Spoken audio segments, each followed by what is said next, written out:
भगवान की मूर्ति का खंडित होना किस बात का संकेत? जाने वास्तु के अनुसार उपाय। सभी घरों में देवी देवताओं की पूजा की जाती है। पूरी श्रद्धा के साथ भगवान की पूजा करने से व्यक्ति उन्हें प्रसन्न करता है और उनका आशीर्वाद प्राप्त करता है।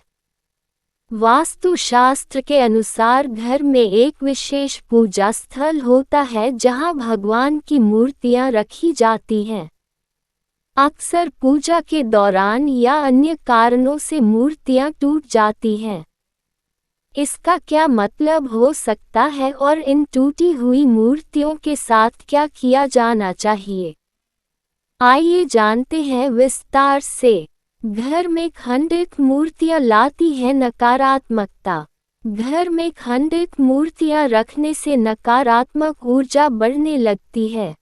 परिणामस्वरूप घर में ऐसी घटनाएं घटित होती हैं जो हमारे जीवन को प्रभावित करती हैं।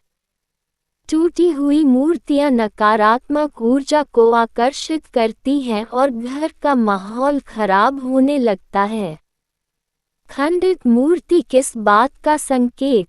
अक्सर ऐसा होता है कि घर में रखी भगवान की मूर्तियां बिना छुए या टकराए ही किसी कारण से गिरकर टूट जाती हैं। जब भगवान की कोई मूर्ति इस प्रकार टूटती है तो उसे खंडित कहा जाता है। ऐसा माना जाता है कि अगर घर में कोई बुरी चीज प्रवेश कर जाती है तो आपकी पूजा के कारण भगवान उस बुराई को अपने ऊपर ले लेते हैं, जिससे मूर्ति नष्ट हो जाती है। वास्तु शास्त्र के अनुसार यदि मूर्ति इस प्रकार खंडित हो जाए तो उसे घर से बाहर निकालकर नदी में बहा देना चाहिए। क्या कहते हैं धार्मिक शास्त्र? अगर हमारे घर में लगी मूर्ति किसी कारणवश टूट जाती है तो ये भी हमारे लिए एक शुभ संकेत है। हम मूर्तियों की पूजा इसलिए करते हैं ताकि हमारे घरों का वातावरण शांत रहे और भगवान की कुछ शक्ति वहां प्रवाहित हो। अगर मूर्तियां टूट गई तो इसका मतलब है कि भगवान ने आपको कष्ट से बचा लिया है। इसलिए टूटी हुई मूर्ति को घर से हटा देना चाहिए और विधिपूर्वक नई मूर्ति स्थापित करनी चाहिए। क्या करें खंडित मूर्ति का? भगवान की टूटी हुई मूर्तियों को जितनी जल्दी हो सके घर से हटा देना चाहिए। घर में लंबे समय तक टूटी हुई मूर्तियां रखने से नकारात्मक ऊर्जा प्रवेश करती है। एक बार भगवान की मूर्ति की प्रतिष्ठा हो जाने के बाद उसे लावारिस नहीं छोड़ना चाहिए या पानी में प्रवाहित नहीं करना चाहिए।